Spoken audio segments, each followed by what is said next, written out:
Rix en plein tribunal, tentative d'enlèvement en pleine rue et agression dans un cimetière. L'impunité progresse, les pourritures n'ont plus de limite. Or tout ça, c'est en l'espace de quelques jours. Il y a le fameux procès des Aubiers qui a lieu où le jeune Lionel, en 2021, a perdu la vie à cause d'une fusillade, de règlements de compte, de trafiquants de drogue, comme d'habitude. Le jeune gamin, il avait 16 ans, il était là, il a pris une balle. Donc aujourd'hui, ces pourritures qui sont jugées pour le meurtre de ce gamin, eh bien figurez-vous que des soutiens des accusés, des pourritures, sont entrés dans le tribunal et ont tenté d'agresser la famille de la victime, etc. Donc ça s'est foutu sur la gueule en plein tribunal. Donc c'est dire à quel point ils n'en ont plus rien à foutre. Donc ils vont carrément au tribunal pour se foutre sur la gueule. Des policiers ont été blessés en essayant de calmer le jeu, etc. Bon, bref, ça part hyper loin. Ensuite, à Paris, la fille d'un magnat de tout ce qui est crypto-monnaie, etc., donc un magnat des crypto-monnaies, sa fille enceinte a échappé de peu à une tentative d'enlèvement devant son petit garçon de 2 ans et heureusement, son conjoint qui était là s'est interposé. J'ai vu la vidéo, c'était extrêmement violent, il a la tête en sang, mais ils n'ont rien lâché. Et figurez-vous que les pourritures sont sorties d'une camionnette Chronopost. Alors, est-ce que c'était une camionnette floquée, un truc faux, ou est-ce que c'est vraiment des mecs qui travaillent pour Chronopost? Je pense qu'il va falloir se poser les bonnes questions.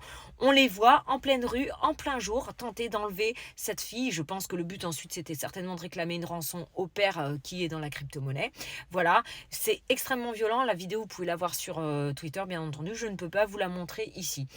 Et dernière agression qui a eu lieu il y a quelques jours, dans un cimetière, une dame de 86 ans avec sa petite fille qui allait tout simplement entretenir et fleurir une tombe s'est vue se faire agresser en plein cimetière par un mec sous OQTF, etc.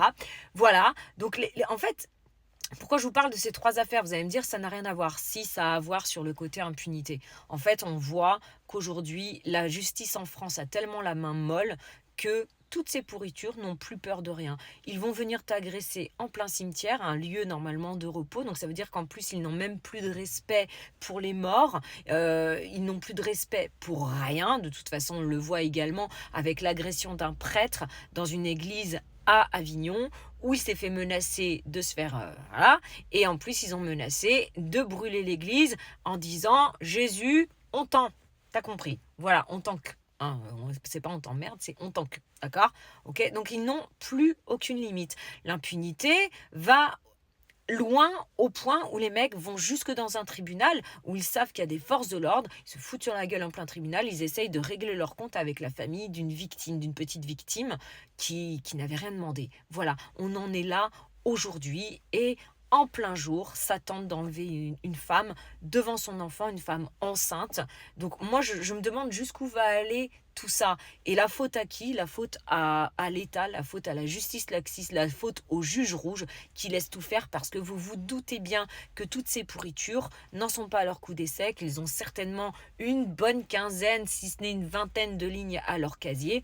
J'en veux par exemple avec le cas de toutes ces pourritures qu'on voit qui font par exemple des refus d'obtempérer, mais pas que. Vous savez, la pourriture qui a renversé le pompier qui est aujourd'hui, grâce au ciel, est hors de danger, il est sorti du coma. Eh bien, figurez-vous que cette pourriture a déjà une quinzaine de mentions au casier et était dehors. Donc voilà où en est l'impunité, voilà où en est le laxisme, où nous mène le laxisme de cette justice. Je pense que nous, citoyens, allons devoir nous protéger nous-mêmes puisque la justice et l'État ne font plus leur job.